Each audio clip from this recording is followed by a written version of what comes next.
Bismillahirrahmanirrahim. Öz qəhrəmanlığı ilə bütün dünyaya səs salan, bütün dünyaya Azərbaycanı tanıdan əfsanəvi qəhrəman Mehdi Hüseynzadə. Bütün hal-hazırda nə qədər bizim şəhidlərimiz var. Qarabağ uğrunda canlarını fəda ediblər.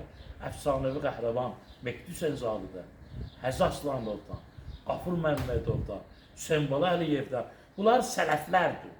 Neslin ağsaqqallarıdır, qəhrəmanlar. Bu yerdə qalanlar xələflərdir, öyle. Bunlar bunlardan ilham aldılar. Qəhrəmanlıq getdilər, Polad Haşimov kimi, Mübariz İbrahimov kimi, bunlardan Mehdi kimi, Həzi Aslanov kimi bəhrələndilər.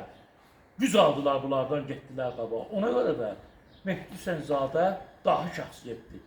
Bu günləri biz Novxanı kəndindəyik. Nuhbala Qədəşin evində qonağıyıq. Hoş geldiniz. İştirak edirik burada. Mehdi Hüseynzadəni yad edirik. Bir də arzumuz var, bir dənə istəyimiz var. Allah bizə qismət eləsin. Gedək İtaliyada, Sloveniyada Mehdi Hüseynzadənin mezarını Allah bizə qismət eləsin. Allah koysun. Bu arzu həyata geçsin. Allah koysun. Arzun hayata geçsin. Allah sana can sağlığı. Allah size de can sağlığı versin. Bu Mehdi Hüseynzadənin bu cür, yani bunun müteşekkil tapmağında, bunun belə vüsət almağında, yaxşı onun için kino çekilmeyinde bizim Ulu Önder Heydər Əliyevin böyük rolü olur. Allah rəhmət etsin. O göstəriş vermişti ki, Mehdi Hüseynzadənin əfsanəvi qəhrəman adı verilsin.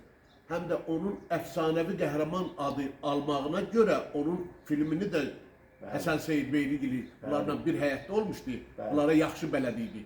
O kinonun çəkilməyində bunun hazırda da ərsiyə gəlməsində Heydər Əliyevin böyük rolü olur. Allah rəhmət etsin. Allah ruhunu şad eləsin. Allah sizə də can sağlığı versin. İnşallah gedərik, ziyarət eləyərik. İnşallah. Qismət olsa gedərik. Allah koysun. Allah Çok sağ ol, var ol. Çok sağ olun, Allah gəlmişsiniz. korusun. Sağ olun. Allah Mehdiyə də rəhmət eləsin. Amin inşallah. Qəni. Allah sizə də can sağlığı Sağ ol, versin. sağ ol. Sağ ol, var ol, sağ ol.